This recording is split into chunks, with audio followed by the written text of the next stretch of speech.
దీవెనలు సర్వశక్తుని నీడను విశ్రమించును పరమాధన్యత ఇదియే.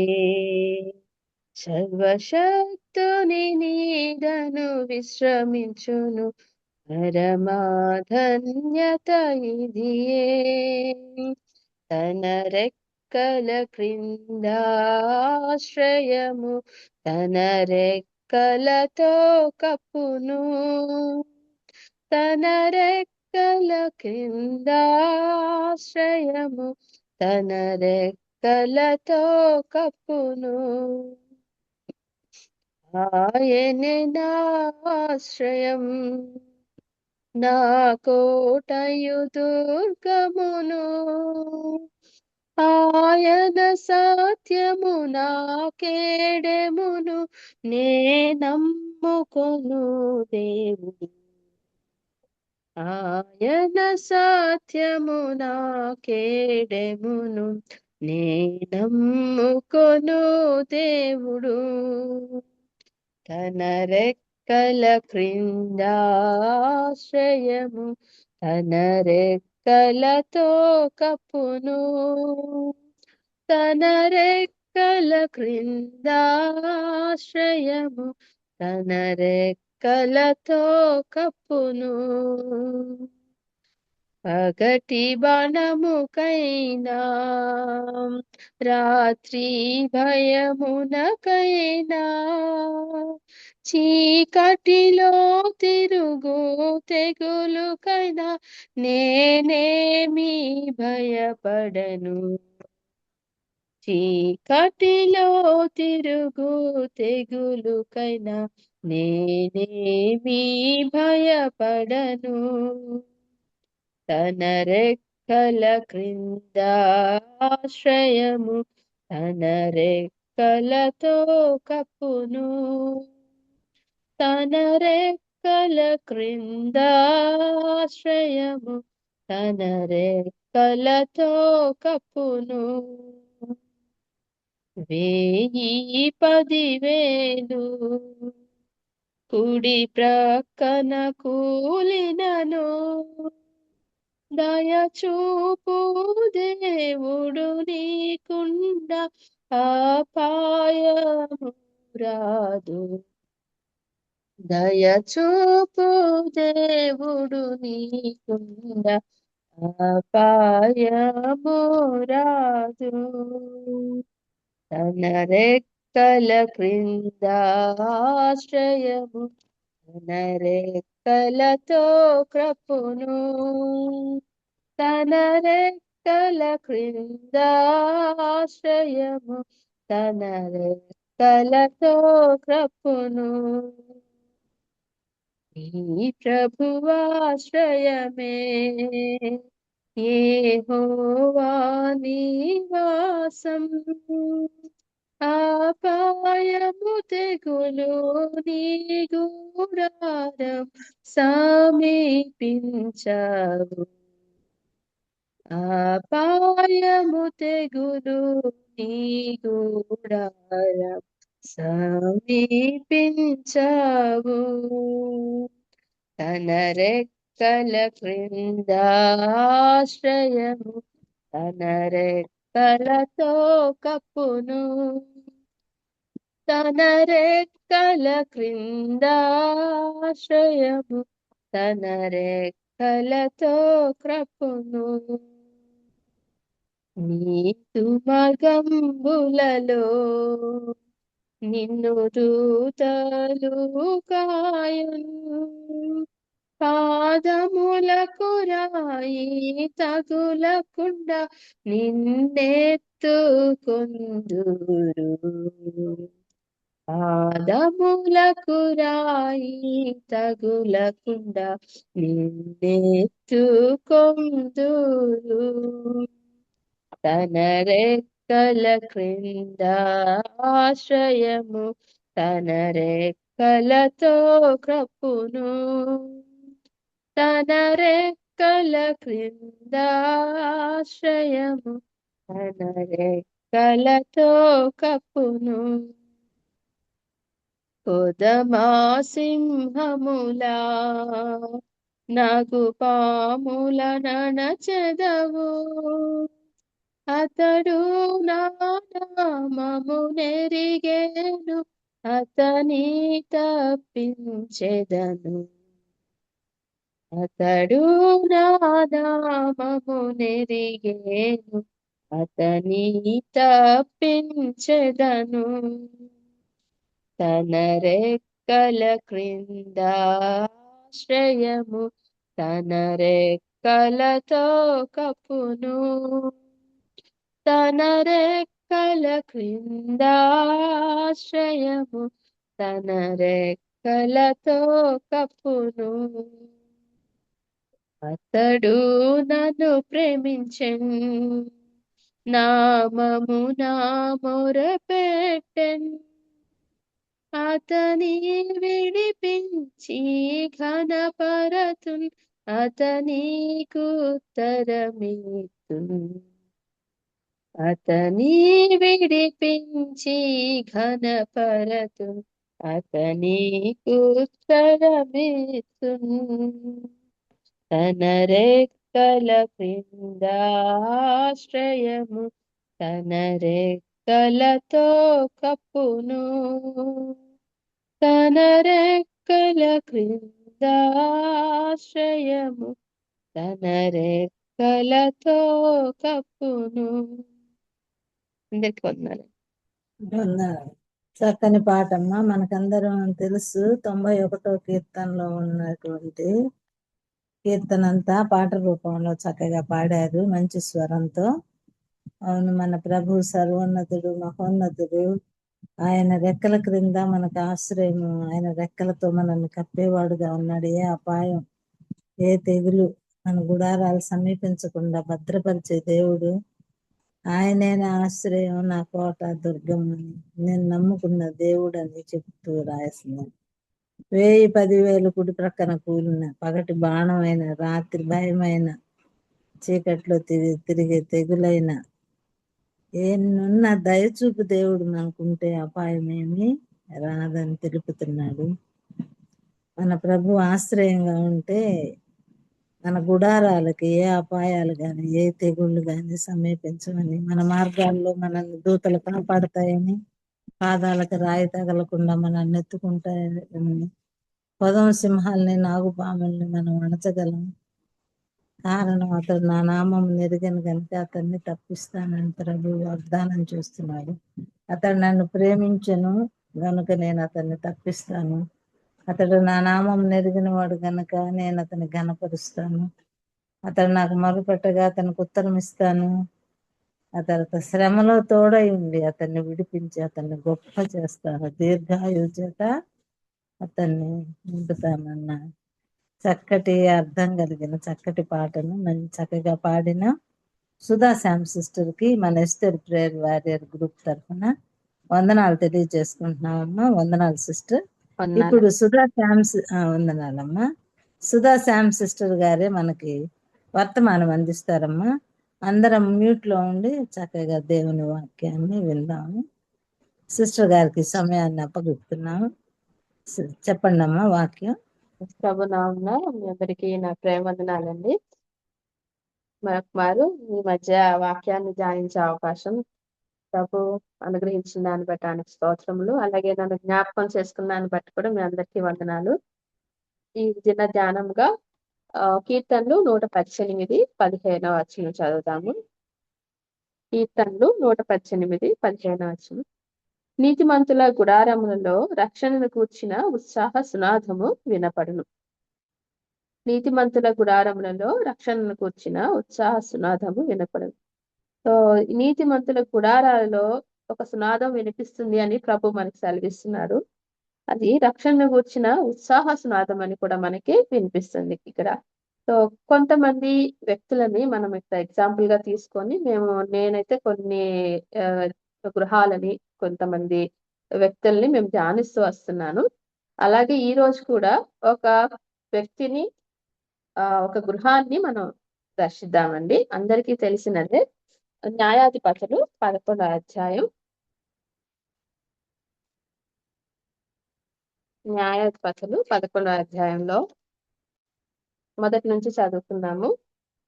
గిలాదు వాడైన యెఫ్తా పరాక్రము గల బలాఢ్యుడు. అతడు వేశ్యకుమారుడు. గిలాదు యెఫ్తాను కనెను. ప్రభు చిన్న తలంపుల్ని దీవించలాగున ఒక చిన్న ప్రార్థన చేసుకున్నాము. మహోన్నతుడ, మహాగండ, సర్వాధికారి, నీ ఘనమైన శ్రేష్టమైన అమూల్యమైన నామమున నీకే వందనాలు, స్తుతులు, స్తోత్రములు చెల్లించుకుంటున్నాం. దేవా తండ్రి, నాయన ఈ సాయంకాల సమయంలో తండ్రి దేవా నీ పాదాల చెంత కూర్చుకునే నాయన మేము కూర్చొని ఉంటుండగా సహాయం దయచేయండి.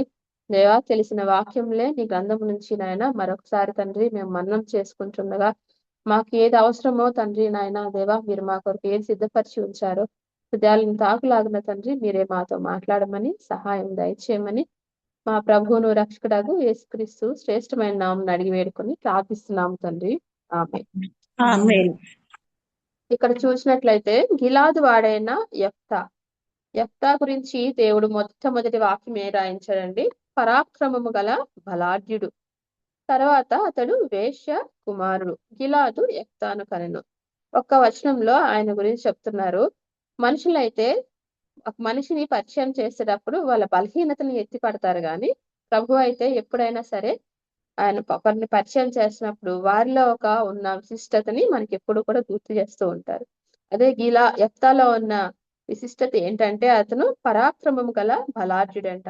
అదే అబిగేల్ గురించి చూస్తే సుబుద్ధి అన్నారు, తర్వాత సురూపి అన్నారు, రిబ్కా చురుకైనది, చక్కనిది అన్నారు. సో అలాగా వాళ్ళలో ఒక మనిషిలో ఎన్నో క్వాలిటీస్ ఉంటాయి. వాటిలో ప్రభు మనకి ప్రతి ఒక్కరి నుంచి ఒకదాన్ని నేర్పిస్తూ ఉంటారు. ఇక్కడ చూసినట్లయితే యెఫ్తాను ఏ విధంగా జ్ఞాపకం చేసుకుంటున్నారంటే ఒక పరాక్రమం కలిగిన బలాఢ్యుడిగా జ్ఞాపకం చేసుకుంటున్నారు. ఈ పరాక్రమం కలిగిన బలాఢ్యుడు గిలాదు వాడు, గిలాదీల సంబంధి, గిలాదు ఒక బిడ్డల్లో ఒకనిగా ఎంచబడినవాడు. 2వ వచనంలో చూసుకున్నట్లయితే గిలాదు భార్య అతనికి కుమారులను కనగా వారు పెద్దవారే యెఫ్తాతో నీవు అన్య స్త్రీకి పుట్టిన వాడవు కనుక మన తండ్రి ఇంట నీకు స్వాస్థ్యము లేదనిరి. ఈ గిలాదు ఈ యెఫ్తా ఎక్కడ పెరిగాడండి? ఈమె ఒక వేశ్య కుమారుడు అని చెప్తున్నాము. అయినప్పటికీ తన తండ్రి ఇంట పెరిగినట్లుగా మనం ఇక్కడ చూస్తున్నాడు. అంతేకాదు వారు ఎప్పుడైతే భార్యకి బిడ్డలు కలిగారో అప్పుడు ఆ బిడ్డలు ఏమన్నారంట, మన తండ్రి ఇంట నువ్వు మా సహోదరుడివే కానీ మన తండ్రి ఇంట నీకు స్వాస్థ్యం లేదు, ఎందుకంటే నీవు అన్య స్త్రీకి పుట్టిన వాడివి అని చెప్పి ఈ పరాక్రమము కలిగిన బలాఢ్యుడిని వెళ్ళిపోమని చెప్తున్నారనమాట. అప్పుడు 3వ వచనంలో యెఫ్తా తన సహోదరుల యొద్ద నుండి పారిపోయి టోబు దేశంలో నివసింపగా అల్లరి జనము యెఫ్తా యొద్దకు వచ్చి అతనితో కూడా సంచరించుచుండెను. ఇక్కడ యెఫ్తా స్థితి ఏంటి? తండ్రి ఇంట్లో పెరిగాడు కానీ సహోదరులు ఎప్పుడైతే బలం కలిగారో, జ్ఞానం కలిగారో వాళ్ళందరూ ఏం చేశారంటే ఆయన్ని తోలివేయబడ్డారు సహోదరుల చేత. మరి పెద్దవాళ్ళకి ఎక్కువగా ఏముంటదండి? స్వాస్థ్యం అనేది ఉంటది. ఆ స్వాస్థ్యం ఏదైతే ఉందో దానిని ఆయన పోగొట్టుకున్నాడు. ఇశ్రాయేల్ జనాంగంలో కూడా నువ్వు లెక్కించబడకూడదు అన్నట్లుగా ఆయన్ని తోలివేసినట్టుగా చూస్తున్నాం. ఇప్పుడు ఆయనకి ఎక్కడ ఉంది ఆశ్రయం అంటే వేరే ఏదో దేశానికి వెళ్ళిపోయి అక్కడ ఎట్లా ఉంటున్నాడు అంటే ఒక అల్లరి జనాంగాన్ని. ఈయనకి బలం ఉంది కానీ పని కావాలి. ఏం చేస్తాడు?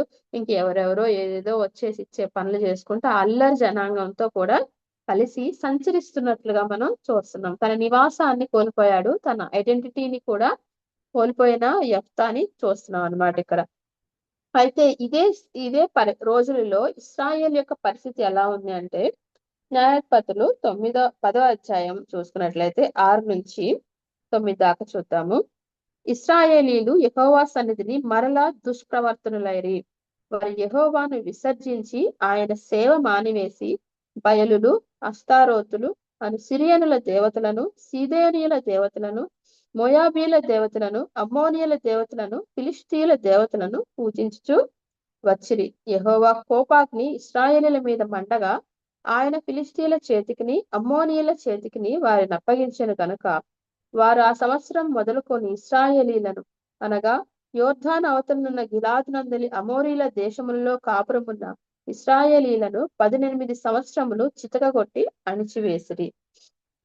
ఇక్కడ చూసినట్లయితే మరియు అమ్మోనీయులు యూదా దేశస్థులతోనూ బెన్యామీయులతోనూ ఎఫ్రామీయులతోనూ యుద్ధము చేయుటకు యోర్దానుకు దాటిరి కనుక ఇశ్రాయేలీయులకు మిక్కిలి శ్రమ కలిగెను.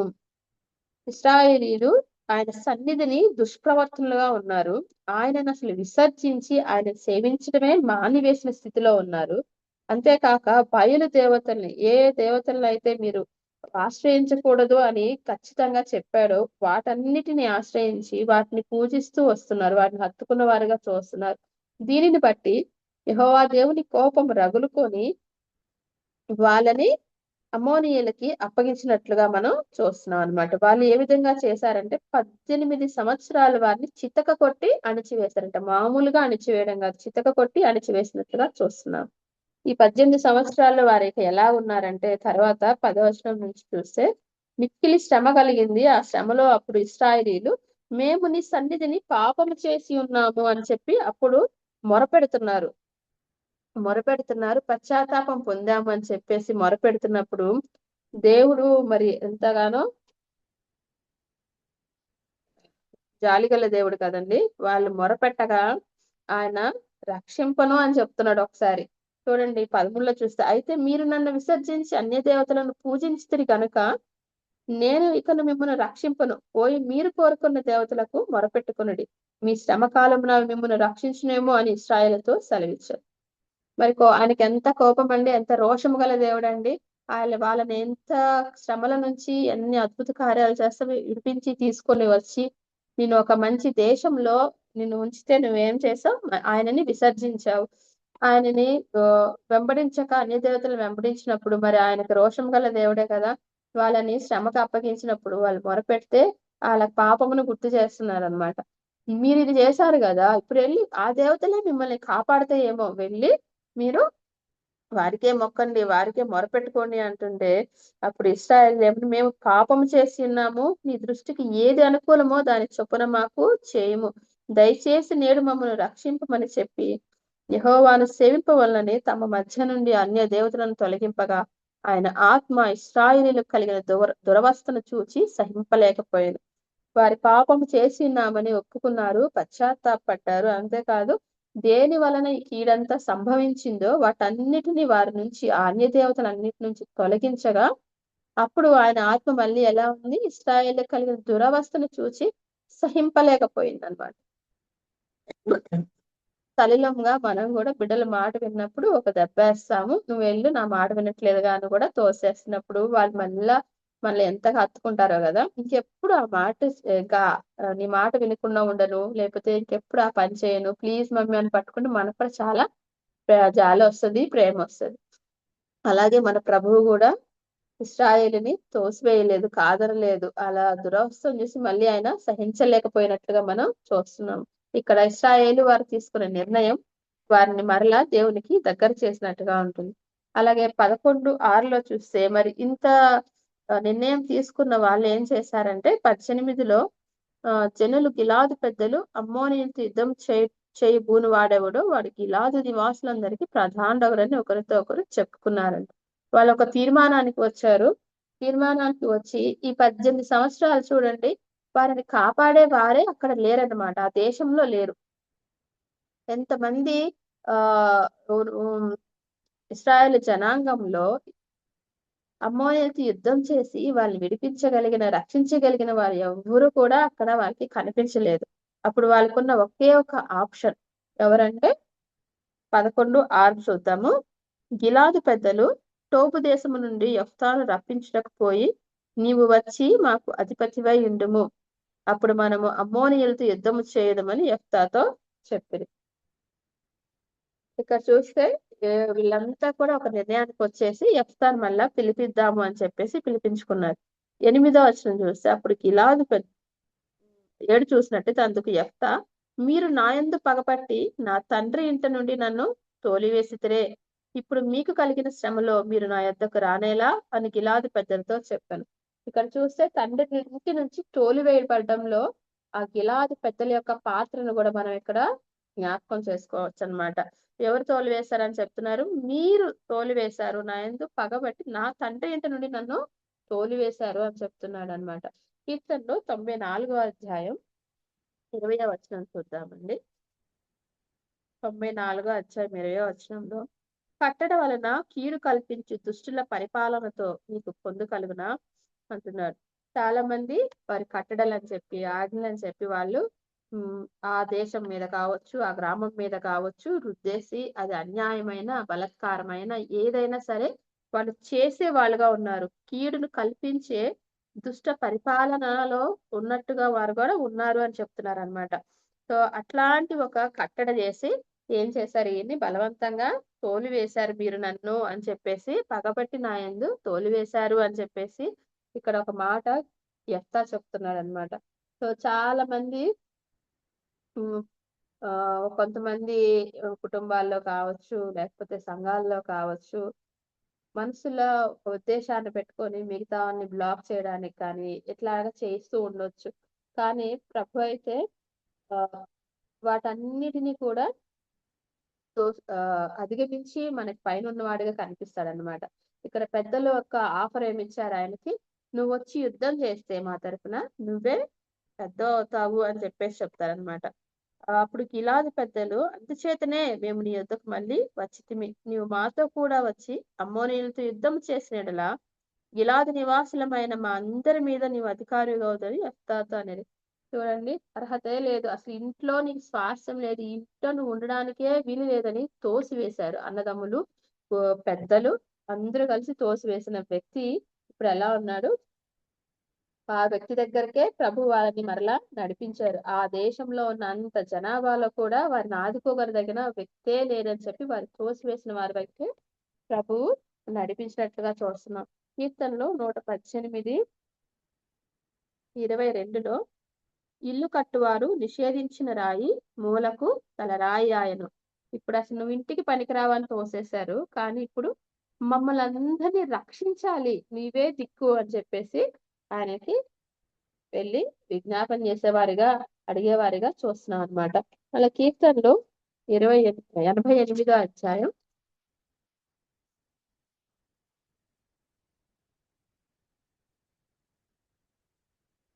8వ వచనం చూద్దాం. నా నెడవలను నాకు దూరంగా నీవు ఉంచి ఉన్నావు. నీవు వారి దృష్టికి నన్ను హేనుగా చేసి ఉన్నావు. వెలుపలికి రావల్ల కాకుండా నేను బంధింపబడి ఉన్నాను. అలాగే 18 కూడా చూస్తే, నా ప్రియులను, స్నేహితులను నీవు నాకు దూరముగా ఉంచి ఉన్నావు. చీకటియే నాకు బంధువర్గమాయె. ఇక్కడ ఈ వచనాల్లో చూసుకున్నట్లయితే, తన నెలవరులను, తన వారందరినీ నీవు దూరంగా ఉంచి ఉన్నావు అన్నారు. ఈ దూరపడటానికి వాళ్ళ ఇంటి వారికి సహాయం చేసింది, సహోదరులు సహాయం చేసింది ఎవరంటే ఈ గిలాదు పెద్దలే. ఈ పెద్దలందరూ కలిసి ఒక తీర్మానం చేసి ఆయనని తోసివేశారు. ఇప్పుడు అదే పెద్దల చేత ప్రభు ఒక తీర్మానం చేయించి మరలా ఆయనని తీసుకొచ్చేలా చేస్తారన్నమాట. అందరూ విడిచిన ఆ స్థితి నుంచి ఎట్లాంటి స్థితి నుంచి అయినా సరే మన ప్రభువు తప్పించగలడు కదండి. ఎంతగా అంటే అర్హత లేదని తోలు వేయబడ్డ అతనిని నీవు తప్ప మన దిక్కు లేదని తీసుకొచ్చేలాగా ఆయన చేశాడనమాట. కీర్తనలు 91వ అధ్యాయం చూసుకున్నట్లయితే 91:14, అతడు నన్ను ప్రేమించుచున్నాడు గనుక నేను అతని తప్పించదను. అతడు నా నామము నెరిగిన వాడు గనుక నేను అతని ఘనపరచెదను. అతడు నాకు మొరపెట్టగా నేను అతనికి ఉత్తరమిచ్చెదను. శ్రమలో నేను అతనికి తోడయందును. అతని విడిపించి అతని గొప్ప చేసేదను. ఈ వాగ్దానాన్ని యెఫ్తా సొంతం చేసుకున్నట్లుగా మనం చూస్తున్నాం. తన బాధల్లో నుంచి, తన శ్రమలో నుంచి ప్రభువు విడిపించినట్లుగా, తనని మనం తప్పించినట్లుగా మనం ఇక్కడ చూస్తున్నాం.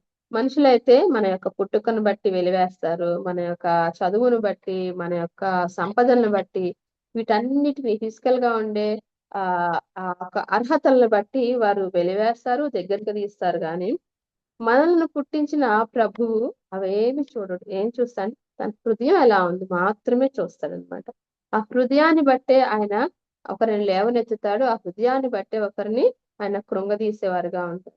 సో మనం ఇక్కడ నేర్చుకోవాల్సిన పాఠం ఏంటంటే, ఈ గిలాదు పెద్దల నుంచి, ప్రభువు నీకేదన్నా అధికారం ఇస్తే, ప్రభువు నీకేదన్నా ఒక ఆధిక్యాన్ని ఇస్తే దానిని నువ్వు ఎలాగ ఉపయోగిస్తున్నావు? ఒకరిని బాధపరచడానికి ఉపయోగిస్తున్నావా? లేదా ఒకరిని ప్రోత్సహిస్తూ, వారిని సరిదిద్దుతూ, వారిని మంచిగా నడిపించే నాయకత్వం లాగా నీవు ఉంటున్నావా? ఎందుకంటే ఇతడు తన ప్రభు ఆ ఇక్కడ యెఫ్తా విషయంలో చూసినట్లయితే అతడు నా నామమును ఎరిగినవాడు అని మనం ఏ విధంగా చూస్తామో ఈ లక్షణాలు ఈ వచనాలు యెఫ్తాలో ఎలా ఉన్నాయో చూద్దామండి. న్యాయాధిపతుల గ్రంథం 9వ అధ్యాయం 1 నుంచి 6 దాకా చూసుకుంటే ఇక్కడ మనకి ఒక వ్యక్తి కనిపిస్తున్నాడు. 8:30 నా ఇక్కడ యెరుబ్బయలు కుమారుడైన అబీమెలెకు షెకెములో ఉన్న తన తల్లి సహోదరుల యొద్దకు పోయి ఇక్కడగా చూసినట్లయితే గిద్యోనికి అనేక మంది భార్యలు ఉన్నారంట. ఆయన కడుపున కన్నా 70 మంది కుమారులు అతనికి ఉన్నారంట. అయితే 8:31లో షెకెములోనున్న అతని ఉపపత్నియు అతనికి ఒక కుమారుని కనగా గిద్యోను వానికి అబీమెలెకు అని పేరు పెట్టాను. మనకి ఈ వృత్తాంతం అంతా కూడా ఎరిగిన వారమే. ఈ అబీమెలెకు ఏం చెప్పాడు? ఆ 70 మందిని మిమ్మల్ని ఏలాలా షెకెం యజమానులారా, లేదా నేను ఏలితే మీకు మంచిగా ఉండిద్దా? అదే 2వ వచనం చూడండి 9 మీరు దయచేసి షెకెం యజమానులందరూ వినున్నట్లు వారితో మాట్లాడి మీకేది మంచిది? యెరుబ్బయలు యొక్క కుమారుడైన 70 మంది మనుషులందరూ మిమ్మల్ని ఏలుట మంచిదా? ఒక్క మనుషుడు మిమ్మల్ని ఏలుట మంచిదా? నేను మీ రక్త సంబంధినని జ్ఞాపకం చేసుకోండి అని పలుకుడాను. ఈ విధంగా వాళ్ళు షెకెం యజమానులతో పలికినప్పుడు షెకెం యజమానుడు ఇతడు మన సహోదరుడు అనుకుని తమ హృదయము అబీమెలెకు తట్టు త్రిప్పుకొని అప్పుడు వారు బయల్పెరితి గుడిలో 70 తులముల వెండి తెచ్చి అతనికి ఇయ్యగా చూస్తున్నాము. ఆ తర్వాత చూసినట్లయితే 5లో అతడు ఒఫ్రాలోనున్న తన తండ్రి ఇంటికి పోయి యెరుబ్బయలు కుమారులను తన సహోదరులైన ఆ 70 మంది మనుషులను ఒక్క రాతి మీద చంపెను. ఇక్కడ చూస్తే అబీమెలెకు తన సహోదరులందరినీ చంపేశాడు. అది కూడా ఎంతమందిని? 70 మంది మనుషులను ఒకే రాయి మీద చంపాడు. అది కూడా ఒక అధికారం కోసం. మీ అందరికన్నా మిమ్మల్ని నేను ఏలుతాను అని చెప్పి షెకెం యజమానుల చేత ఒక ఒప్పందం చేసుకొని మరి యెరుబ్బయలు చేసిన అదంతా కూడా గిద్యోను ఎంతగా వాళ్ళందరిని నడిపించారో, ఎంతగా మిద్యానీయులను అణిచి వారిని రక్షించారో వాటన్నిటిని వారు మర్చిపోయారు అని చెప్పేశారు. అంతేకాదు 8:35లో చూస్తే వారు ఇశ్రాయేలీయులకు చేసిన ఉపకారం అంతయు మరిచి అతని ఇంటి వారికి ఉపకారం చేయకపోయేది. ఉపకారం చేయలేదు, ఇంకా అపకారం చేయడానికి సహాయం చేసినట్లుగా చూస్తున్నాం. ఇక్కడ చూస్తే మరి యెఫ్తా పరాక్రమ గల బలాఢ్యుడు. తను నిజంగా అనుకుని ఉంటే నన్ను నా ఇంటి నుంచి మీరు తోలివేస్తారా? అసలు మిమ్మల్ని నేను బ్రతకనివ్వనని ఆయన తిరగబడి చేయొచ్చు. అబీమెలెకు కన్నా ఘోరమైన కార్యం అక్కడ చేయొచ్చు. కానీ ఆయన పరాక్రమను చూపించలేదు గాని విధేయతను అక్కడ చూపించినట్లుగా చూస్తున్నాం. ఈ విధంగా ఆయన ఏం చేశాడంటే ఆయన తన ఏవైతే తన జనులు తనని తోసివేసిన తనని నీవు మా వాడివి కాదు, నీకు శ్వాసం లేదని చెప్పేసి చేసిన వారెవ్వరిని బట్టి కూడా ఆయన కోపం అంటే కృంగుదల జరిగింది గాని ద్వేషాన్ని పెంచుకోలేదు. వారందరినీ పట్ల తన పరాక్రమాన్ని బాహుబలాన్ని చూపించి వాళ్ళు ఏదో చంపేద్దాము అని చెప్పేసి ఎప్పుడు కూడా అలాంటి పనులు చేసినట్టుగా మనం చూస్తున్నాం అన్నమాట. సో అప్పుడు ఆ అధిపతులందరూ వచ్చారు. ఎవరైతే ఆయన తోసివేశారో వాళ్ళందరూ వచ్చారు. వాళ్ళని ఆయన హేళన చేయొచ్చు, అవమానించొచ్చు, తిరస్కరించొచ్చు, ఆయన ఛాయిస్ ఉంది. కానీ ఒక్కటే అన్నాడు, నిజంగా నన్ను మీరు అధిపతిని చేస్తారా? అంటే ఆయనకి ఎంత కోరికగా ఉందో తన జనులతో తను నివసించాలి అని చెప్పేసి తిరస్కరించలేదు, వారిని ఇంకా ఎక్కువగా ఇబ్బంది పెట్టలేదు అనమాట. 11వ అధ్యాయం 8, 9లో చూసుకున్నట్లయితే ఆ సంవత్సరం అప్పుడు గిలాదు పెద్దలు అందుచేతనే మీ వద్దకు మళ్ళీ వచ్చితిమి అని చెప్పినప్పుడు 9వ వచనానికి యెఫ్తా అమ్మోనీయులతో యుద్ధము చేయుటకు మీరు నన్ను గిలాదుకు తీసుకొని పోయిన మీదట యెహోవా వారిని నా చేతికి అప్పగించిన యెడల నేనే మీకు ప్రధానవుదునా అని గిలాదు పెద్దలను అడగగా గిలాదు పెద్దలు నిశ్చయముగా మేము నీ మాట చొప్పున చేయదము, యెహోవా మన ఉభయముల మధ్యను సాక్షిగా ఉండునుగాక అని యెఫ్తాతో అనిరి. కాబట్టి యెఫ్తా గిలాదు పెద్దలతో కూడా పోయినప్పుడు జనులు తమకు ప్రధానునిగాను అధిపతినిగాను అతను నియమించుకుని అప్పుడు యెఫ్తా మిస్పాలో యెహోవా సన్నిధిని తన సంగతంతయు వినిపించెను. యెహోవా సన్నిధిని తన సంగతి అంతా కూడా వినిపించాడు. ఎవరైతే తన బాధల నుండి విమోచిస్తారో విడిపిస్తాడో ఆయన సన్నిధిలో తన సంగతి అంతా వినిపించాడు. కీర్తనలు 145 అధ్యాయం 18వ వచనం చూద్దామండి. 145:18. తనకు మొరపెట్టు వారికందరికీ, తనకు నిజముగా మొరపెట్టు వారికందరికీ యెహోవా సమీపముగా ఉన్నాడు. తన యందు భయభక్తులు గల వారి కోరిక ఆయన నెరవేర్చును. వారి మొర ఆలకించి వారిని రక్షించును. చూడండి, ఎవరైతే తన యందు ఆనందిస్తారో, ఎవరైతే ఆయనని ప్రేమిస్తారో వారందరినీ ఆయన విడిపించేవాడుగా ఉన్నాడు కదా. ఆ దేవుని సన్నిధిలో చేరి తన బాధ అంతా కూడా వినిపించాడు. వినిపించినప్పుడు, మొరపెట్టినప్పుడు మరి ఆయన వినకుండా ఉన్నవాడు కాదు కదా. తనకు మొరపెట్టు వారందరికీ ఆయన నిజముగా మొరపెట్టు వారికి సమీపముగా ఉన్నారంట. ప్రియా సహోదరి, నీవు నీ సంగతులు ఎక్కడ వినిపిస్తున్నావు? ఎవరైనా నిన్ను తిరస్కరించినప్పుడు, ఎవరైనా నిన్ను నిందించినప్పుడు ఆ సంగతులన్నీ మరొకసారి చోట పంచుకుంటున్నావా? ఈ అలవాటుని మనం వదిలేద్దాము. ఎంత బాధ అయినా, ఎంత వేదన అయినా, ఎంత కృంగుదలైనా మన సంగతులు వినిపించాల్సిన చోటు ఒకటి ఉంది. అదే మన ప్రభు యొక్క సన్నిధి. ఆ సన్నిధిలో మనం వినిపించినప్పుడు ఆ మొరని ప్రభువు ఆలకిస్తాడు, మనకి జవాబును అనుగ్రహిస్తాడు, మనకు కావలసిన రక్షణని ఆయనే అనుగ్రహిస్తాడు. యెఫ్తాలో ఈ లక్షణాన్ని మనం చూస్తున్నాం అన్నమాట. అలాగే కీర్తనలు 94వ అధ్యాయం 4లో చూస్తే భక్తి.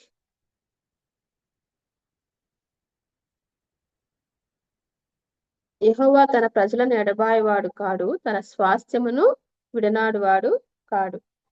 తన ప్రజలుగా ప్రభువు మరి ఆయన ఎన్నుకున్న దాన్ని బట్టి ఆయన ఎడబాయలేదు, తన స్వాస్థ్యాన్ని ఇవ్వకుండా ఆపలేదు. ఇశ్రాయేలీలైతే శరీరానుసారంగా నువ్వు స్వాస్థ్యానికి పనికిరావు, నీకు అర్హత లేదు అని చెప్పాడు, తోసివేశారు. కానీ ప్రభు అయితే ఆత్మీయంగా ఆయనకి స్వాస్థ్యాన్ని అనుగ్రహించాడు. అది కూడా ఆయన ఊహించినంత గొప్పగా అనుగ్రహించాడు. మనం ఎగ్జాంపుల్ గా రాహాబను వేశ్యని మనం జ్ఞాపకం చేసుకుంటే, ఆ రాహాబు ఇశ్రాయేలీల్లో జనాంగంలో చేరింది. ఆమె యొక్క హృదయాన్ని బట్టి, ఆమె యొక్క విశ్వాసాన్ని బట్టి, నమ్మకాన్ని బట్టి రక్షించబడింది. బోయాజ్ని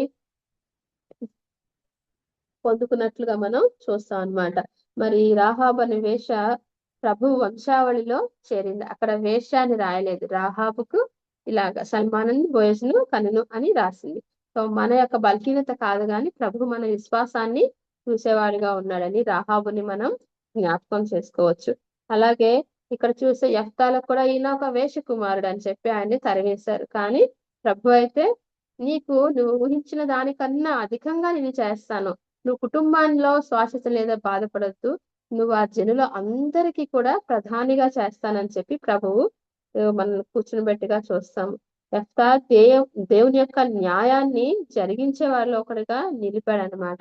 మరి యెఫ్తా అయితే అన్యాయంగా, అక్రమంగా ప్రవర్తించినట్లయితే ఈ విధంగా ఎదుగుదలని గాని, ఈ హెచ్చుదలని గాని ఆయన చూసేవాడు కాదు. కానీ ఆయన నామాన్ని ఎరిగిన వ్యక్తిగా ఆయన ఓర్చుకున్నాడు, అణుచుకున్నాడు. ఆ కట్టడల్ని, ఆ విధుల్ని వారు అన్యాయంగా తన మీద మోపిన ఆయన చేసినట్టుగా చూస్తున్నాము. కీర్తనలు 113:7లో చూసుకున్నట్లయితే, తన ప్రజల ప్రధానులతో వారిని కూర్చుండబెట్టుటకై ఆయన నేల నుండి దరిద్రులను లేవనెత్తువాడు, పెంట కుప్పల మీద నుండి బీదలను పైకెత్తువాడు. తోసివేసిన వాడిని ఎక్కడ కూర్చోబెట్టాడు ప్రభు? తన ప్రజల ప్రధానులతో వారిని కూర్చుండబెట్టినట్లుగా మనము చూస్తున్నాము. ఈ వాగ్దానము, ఈ వాక్యము యెఫ్తాలో మనం ఫలించినట్లుగా మనం చూస్తున్నాం అనమాట. తర్వాత చూసుకున్నట్లయితే యెఫ్తా సన్నిధి నుంచి, యెహోవా సన్నిధిని అంతా చేసుకొని సంగతంతా వినిపించుకొని బయలుదేరాడు. ఒక ప్రధానిగా, ఆ ప్రజలకి ఒక అధికారిగా ఆయన అమ్మోనియన్ రాజు వద్దకి దూతలను పంపినట్లుగా చూస్తున్నాం అనమాట. ఇక్కడ చూస్తే యెఫ్తా యొక్క జ్ఞానము చూడండి, జ్ఞానం అనొచ్చు, లేదా తన ప్రజల ఎడల తనకున్న కాంక్ష, తన దేవుని పట్ల తనకున్న విధేయత, లేదా ఆ జ్ఞానము, అదంతా కూడా చూడొచ్చు ఆయనలో. 11:12 అండి. యెఫ్తా అమ్మోని రాజు వద్దకు దూతలను పంపి, నాకును నీకును మధ్య ఏమి జరిగినందున నీవు నా దేశం మీదకి యుద్ధమునకు వచ్చి ఉన్నావు అని అడగగా, అమ్మోనీయుల రాజు ఇశ్రాయేలీయులు ఐగుప్తులో నుండి వచ్చినప్పుడు వారు అర్నోను మొదలుకొని యబ్బోకు వరకును యొర్దాను వరకును నా దేశం ఆక్రమించుకున్నందునే నేను వచ్చి ఉన్నాను. నా దేశాన్ని మీరు ఆక్రమించుకున్నారు, పలానా పలానా ప్లేసెస్ అని చెప్పేసి నా దేశాన్ని మరలా నాకు ఇవ్వండి అని చెప్పి అమ్మోని రాజు అంటున్నప్పుడు అసలు యొఫ్తా యొక్క సమాధానం వినండి. ఈయన నిజముగా ఒక అధికారిగా ఉండదగిన వ్యక్తి, అంత జ్ఞానం కలిగిన వ్యక్తి, తన జనుల యొక్క సమస్తమును ఎరిగిన వ్యక్తి, చరిత్ర సమస్తాన్ని ఎరిగిన వ్యక్తి అన్నమాట. యొఫ్తా సెలవిచ్చినది ఏమనగా 15లో ఇశ్రాయేలీలు మోయాబు దేశమునైనను అమ్మోనీయుల దేశమునైనను ఆక్రమించుకొనలేదు అని చెప్పి ఇశ్రాయేలీలు ఎర్ర సముద్రం వరకు అరణ్యంలో నడిచి కాదేశుకు వచ్చారు. అక్కడి నుంచి ఏదేం రాజు ఒప్పుకోలేదు కాబట్టి ఆ తర్వాత ఆ మోయాబు రాజు ఒప్పుకోలేదు కాబట్టి వారు కాదేశులో ఉన్నారు. ఆ తర్వాత 18లో చూస్తే అరణ్య ప్రయాణం చేయొచ్చు.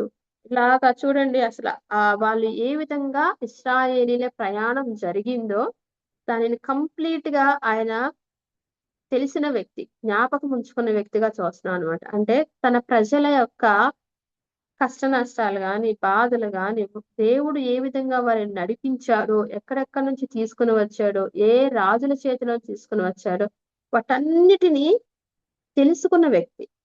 అంటే ఎంతగా తన ప్రజలని, తన దేవుణ్ణి ప్రేమించిన వ్యక్తితో మనం ఇక్కడ చూడొచ్చు అనమాట.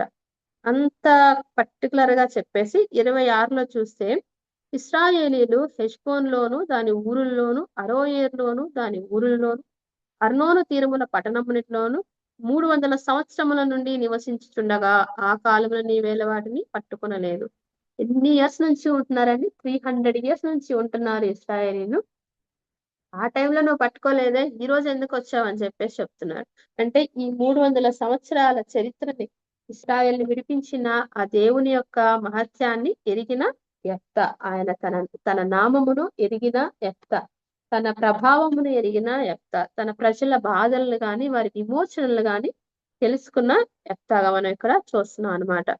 అప్పుడు 27 చూస్తే ఇట్లుండగా నేను నీ ఎడల తప్పు చేయలేదు గాని నీవు నా మీదకి యుద్ధము చేయటకు వచ్చటం వలన నా ఎడల దోషము చేయుచున్నావు.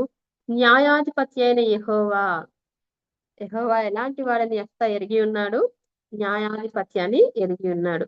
ఇశ్రాయేలుకును అమ్మోనీయులకు న్యాయము తీర్చును గాక. ఇప్పుడు నేను న్యాయాధిపతిని కదా, నేను నీకు న్యాయం చేస్తాను, నేను మీకు న్యాయం చేస్తాను, నేను నిన్ను శిక్షిస్తాను అనడం లేదు. న్యాయాధిపతి ఎవరు? యెహోవానే. ఆయనే మనకి న్యాయం తీరుస్తాడు అని చెప్పేసి ఆయన వర్తమానం పంపిన ఒక అధిపతిగా చూస్తున్నాము. అయితే ఆ యెహోవా చేసిన కార్యాలన్నిటినీ కూడా మా దేవుడైన యెహోవా అని చెప్పేసి ఆయన ప్రతిసారి కూడా జ్ఞాపకం ఉంచుకుంటున్నట్టుగా మనం చూస్తున్నాము. దేవునికి పేరు పెట్టిన వ్యక్తిగా కూడా చూస్తున్నాం. న్యాయాధిపతి అయిన దేవుడని కూడా మనం ఇక్కడికి చూస్తున్నాం అన్నమాట. ఇలా చేసి 29లో ఆయన యెహోవా ఆత్మ యెఫ్తా మీదకి రాగా గిలాదులోను మనుష్యలోను సంచరించు గిలాదు మిస్పేలో సంచరించి గిలాదు మిస్పే నుండి అమ్మోనీయుల యొద్దకు సాగెను. అప్పుడు యెఫ్తా యెహోవాకు మొక్కుకొనెను. ఎట్లనగా నీవు నా చేతికి అమ్మోనీయులను నిశ్చయంగా అప్పగించిన యెడల నేను అమ్మోనీయుల యొద్ద నుండి క్షేమముగా తిరిగి వచ్చినప్పుడు నన్ను ఎదుర్కొనుటకు నా ఇంటి ద్వారము నుండి బయలుదేరి వచ్చినది ఏదో అది యెహోవాకు ప్రతిష్ఠితమగును, మరియు దహన బలిగా దానిని అర్పించదను అని చెప్పేసి ఒక చిన్న మొక్కుబడిని ఆయన చేసుకున్నాడు. ఈ మొక్కుబడి చిన్నది అనిపిస్తుంది కానీ ఆయనకు ఆ సమయంలో అది ఎంతో భారీ మూల్యాన్ని చెల్లించిన మొక్కుబడిగా కూడా మనం చూస్తున్నాం అన్నమాట. అంతేకాదు ఆ దేవుని ఆత్మను పొందుకొని ఆ బయలుదేరిన యెఫ్తాకి ప్రభు ఎలాంటి విజయం ఇచ్చాడంటే 33 లాస్ట్ లో అట్లా అమ్మోనీయులు ఇశ్రాయేలు ఎదుట నిలవకుండా అణిచివేయబడిరి. ముందు చూసినట్లయితే 20 పట్టణముల వారిని శేషముగా హతము చేసెను. ఆ 21 పట్టణాలని ఆయన నిశేషంగా హతము చేసి మరలా స్వాధీనం చేసుకుని నిలవకుండా అణిచివేయబడేంతగా యెఫ్తాను ప్రభువు బలపరిచాడనమాట. ఆయన ఆత్మను పొందుకొని బలపడిన యెఫ్తాను మనం ఇక్కడ చూస్తున్నాము. అణిచివేయబడిన అమ్మోనీయుల స్థితిని కూడా మనం ఇక్కడ చూస్తున్నాము. కీర్తనలు 18, 29 చూద్దాం ఒకసారి.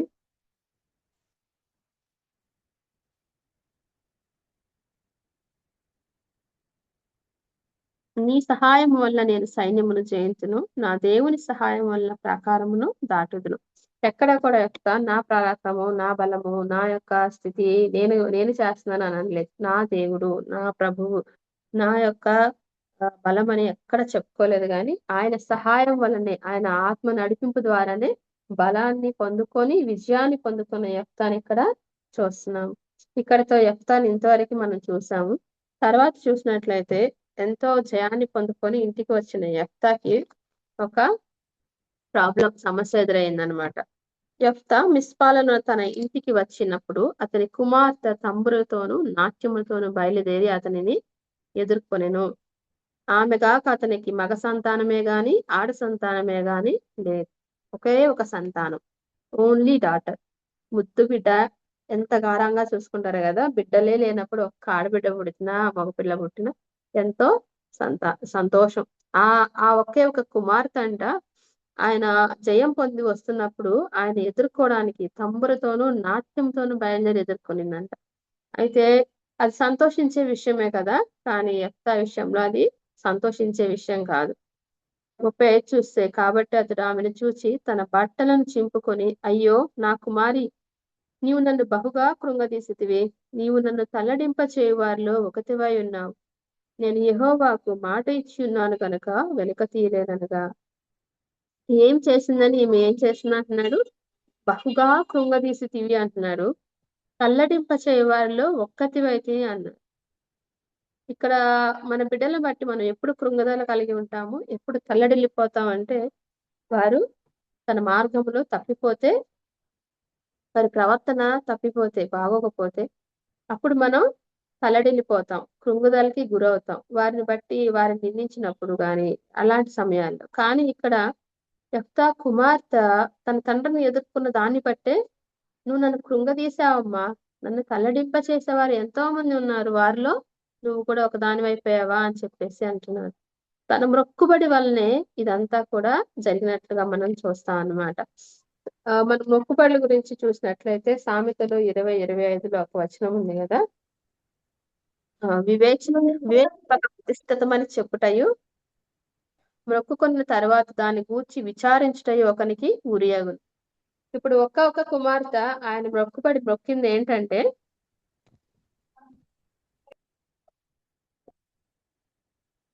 వినిపిస్తుందని, ఆయన మొక్కుబడి వలన ఇప్పుడు ఆయనకి ముందుకు వెళ్ళలేడు, వెనక్కి వెళ్ళలేడు. కానీ ప్రభు వాక్యం ఏం సెలవిస్తుంది? మొక్కుకున్న తర్వాత దాని గురించి విచారించకూడదు, దాని నుంచి వెనక్కి వెళ్ళకూడదు అని చెప్తుంది. ఒకగానొక కుమార్తెని దహన బలిగా లేదా ప్రతిష్టగా చేయడం ఆయనకి దానికన్నా ఎక్కువ శ్రమిస్తుందా, బాధిస్తుందా? దేవుని మాటను స్కిప్ చేస్తే అమ్మాయిని ఉపేక్షించవచ్చు కదా అనుకోవచ్చా? ఈ రెండిట్లో అసలు రెండో ఆప్షన్కే ఆయన వెళ్ళలేదు. నేను దేవునికి మాట ఇచ్చాను అని చెప్తున్నాడు.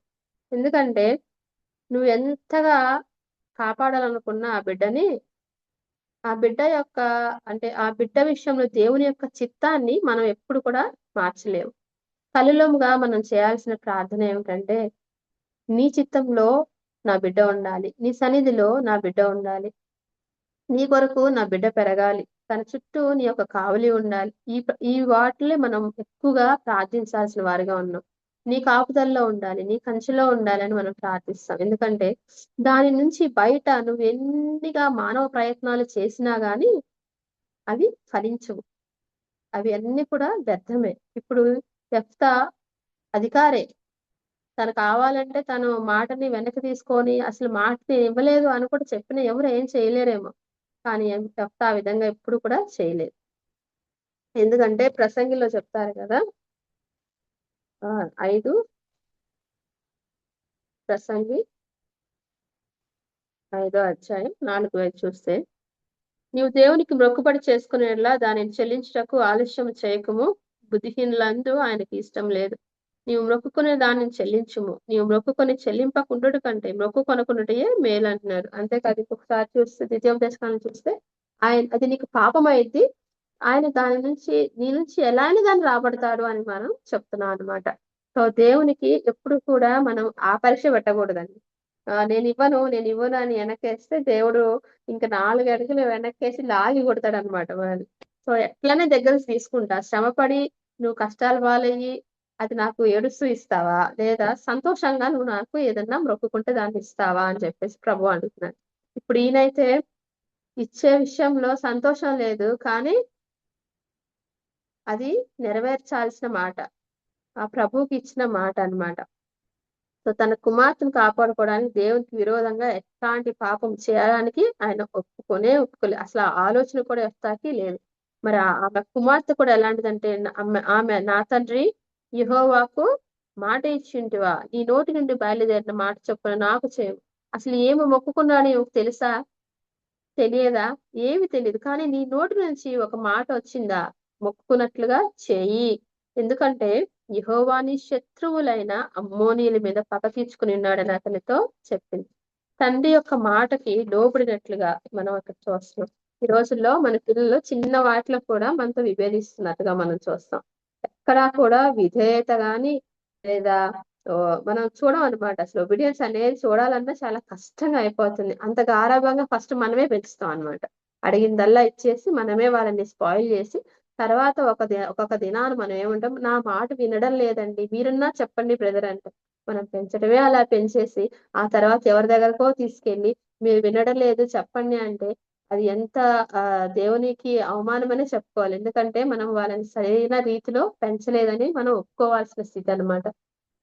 ఈ యొక్క కుమార్తె యొక్క విషయంలో ఈ ఒక్క మొక్కుబడి ఆమె జీవితాన్ని అసలు మార్చివేసింది.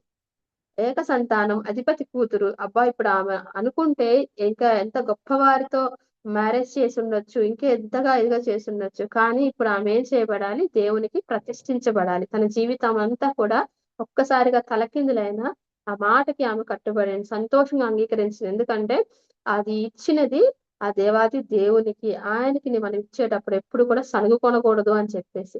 మన జీవితంలో అసలు ఇంత ఒబీడియన్సీని మనం చూస్తాం. నాలో అయితే నిజంగా ఇంత ఒబీడియన్సీ లేదనే అనిపిస్తది. దేవునికి ఇచ్చే విషయంలో కానీ, నా భర్తకు లోబడే విషయంలో కానీ, తల్లిదండ్రులకు లోబడే విషయంలో కానీ, ఇంతగా మనల్ని మనం తగ్గించుకొనగలిగి ఉన్నామా? ఇంత సాత్వికంగా లేదా ఇంత లోబడే స్వభావాన్ని ప్రభువు అడుగుతున్నాడు మన దగ్గర నుంచి. దానిని మనం కనబరిచే వారంగా ఉన్నామా?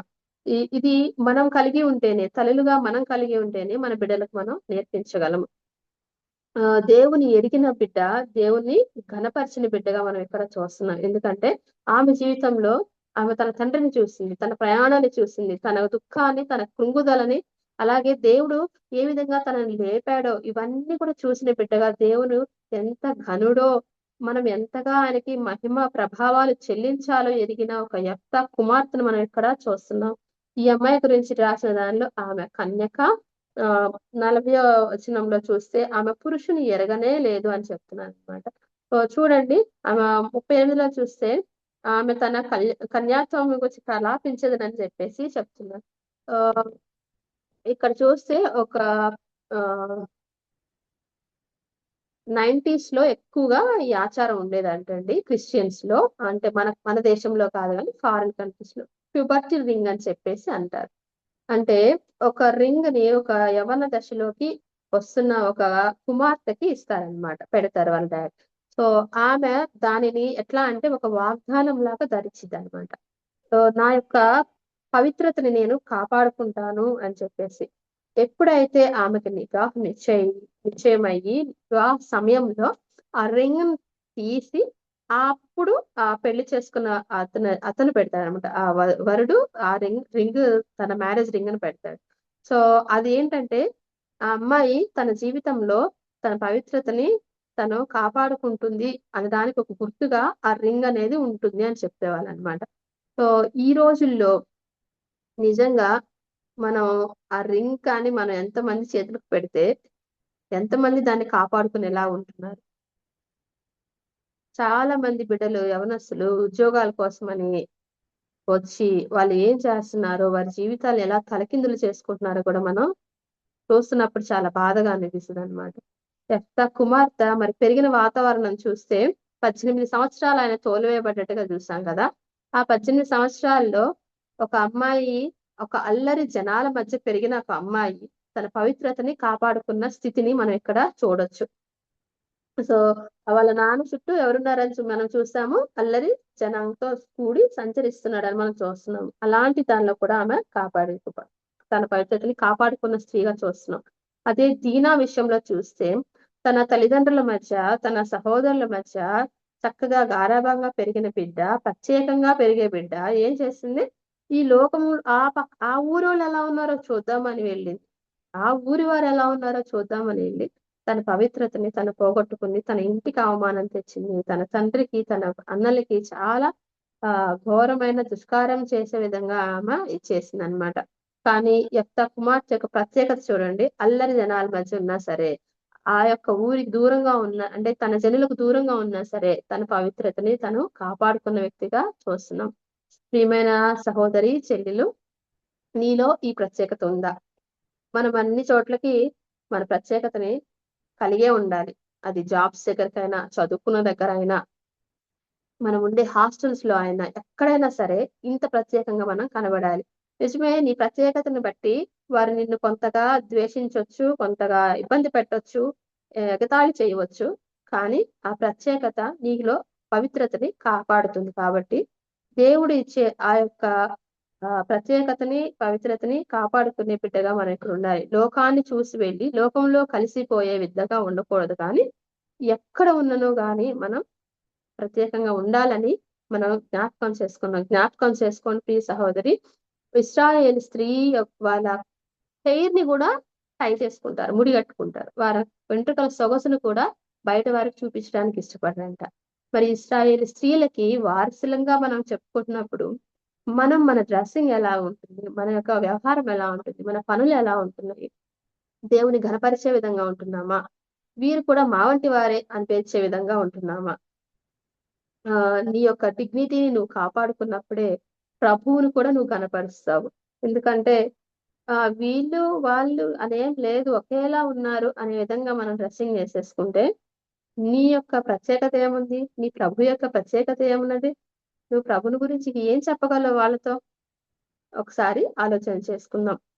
అంతేకాదు యెఫ్తా కుమార్తె యొక్క ఆలోచన కూడా ఎంతో మంచిగా ఉందన్నమాట. నీ శత్రువులైన అమ్మోరీయులని ఇంతకాలం వాళ్ళ సహోదరులను బట్టి, వారి చుట్టాలను బట్టి దూరంగా ఉన్నారు కదా, వాళ్ళందరిని బట్టి వాళ్ళ నాన్నకి బాధ ఉంది కదా, వాళ్ళందరిని ఎవరిని కూడా ఈ అమ్మాయి శత్రువులు అనడం లేదు, అమ్మోరీయులే శత్రువులు అంటుంది.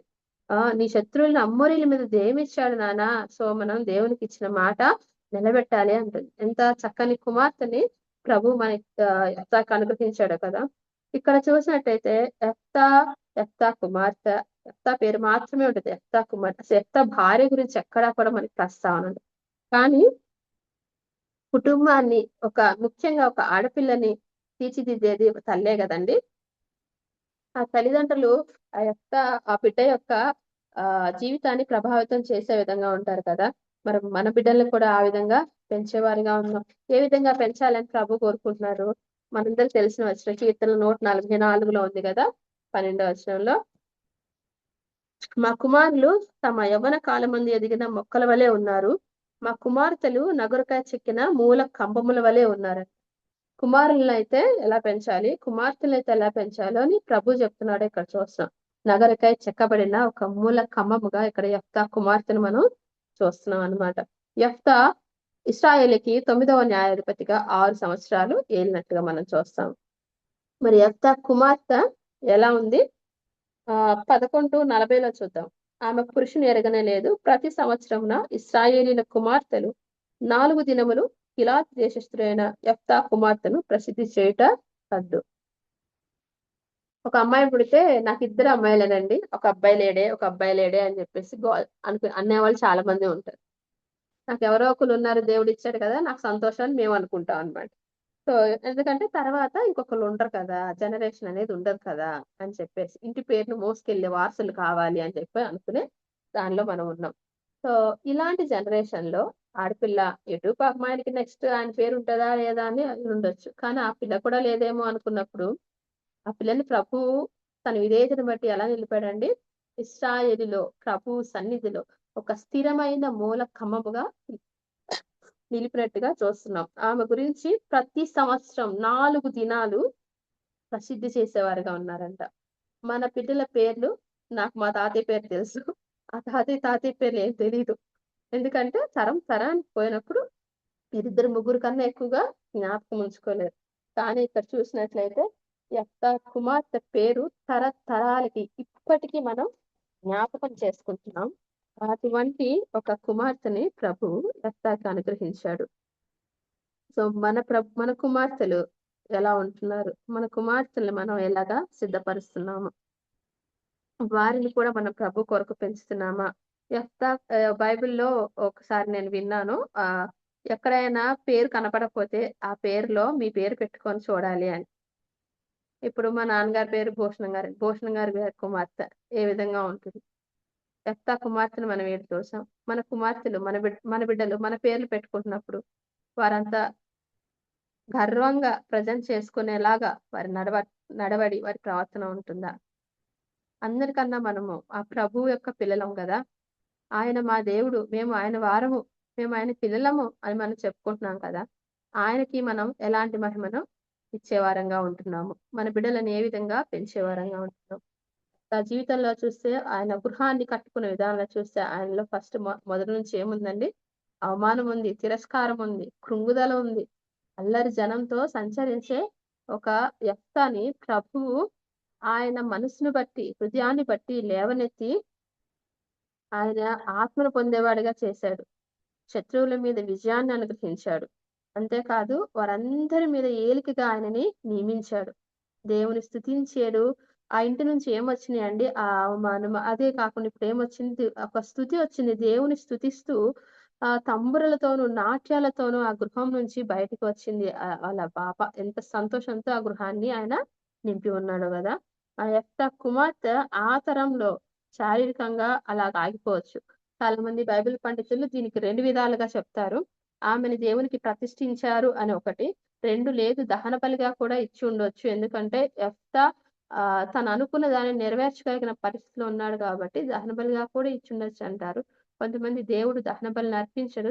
దహన బలిని స్వీకరించడు ఒక మనిషిని దహన బలిగా స్వీకరించడు. ఎందుకంటే అవి ఆయనకి హేయమైనవి. ఈ దేవతలు బయలుదేవతలకి వాటికి మీరు మీ బిడ్డల్ని అగ్నిగుండాలు దాటిస్తున్నారు, బలిస్తున్నారన్నది చెప్తాను గదా! సో, ఆ కాంటెక్స్ట్‌లో తీసుకుంటే ఆయన దాన్ని అంగీకరించడు కాబట్టి ఆమెని ప్రతిష్ఠించొచ్చు అని కూడా చెప్తారనమాట. సో, ఏది ఏమైనను దానిని చేయడానికి ఆమె పట్ల ఆమె అంగీకరించి విధేయతను చూపించింది, తండ్రిని గనపరిచింది. ఆ దేవుని గనపరిచిన బిడ్డగా మనం చూస్తున్నాం అనమాట. సో, అంతేకాదు నిత్యమైన దేవుని ప్రణాళికలో ఆమె ఒక చెదరని మూల కంబములాగా మనం ఇక్కడ చూస్తున్నాం. నిజంగా ఈ గృహం నుంచి ఒక అద్భుతమైన సాక్ష్యాన్ని మనం వింటున్నాం.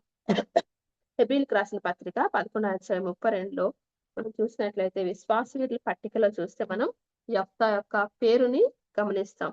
కింద చూసినట్లయితే 33లో కొన్ని వచనాలు చదువుతా అండి. విశ్వాసం ద్వారా రాజ్యాలను జయించారు. నీతి కార్యాలను జరిపించారు. బలహీనులుగా ఉండి బలపరచబడి పరాక్రమశాలులయ్యారు. ఈ యొక్క వచనాలన్నీ యెఫ్తా జీవితంలో మనం గమనించొచ్చు. మనం కూడా మన స్థితిని మార్చగలిగిన ఆ ప్రభు వద్ద ఉంటే ఇలాంటి జయ జీవితాన్ని మనం కూడా పొందుకుంటాం. సో, ఒక మాదిరికరమైన గృహము. దేవుని ఘనపరిచిన గృహము. దేవుని ప్రణాళికలో నిలిచిపోయిన గృహము. రక్షణ సునాదములను వినిపించే గృహంగా మనం కూడా కట్టబడదామండి. యెఫ్తా గృహాన్ని మనం ఇక్కడ ఈరోజు చూస్తున్నాం. వాళ్ళు వ్యక్తులుగా దేవుని ఘనపరిచారు. కుటుంబంగా దేవుణ్ణి ఘనపరిచారు. అలాంటి ఒక గృహాన్ని మనం కూడా కట్టుకొని దేవునిలో మనం కూడా స్థిరపడదాము. మన బిడ్డలని తరతరాలకి జ్ఞాపకం ఉంచుకునే బిడ్డలుగా ఆయన సన్నిధిలో నిలిచే మొక్కలుగా, మూల ఖమ్మములుగా పెంచుకుందాము. అటువంటి కృప దేవుడు మనందరికీ అనుగ్రహించును గాక. ఈ అవకాశం ఇచ్చిన మీరందరికీ వందనాలు.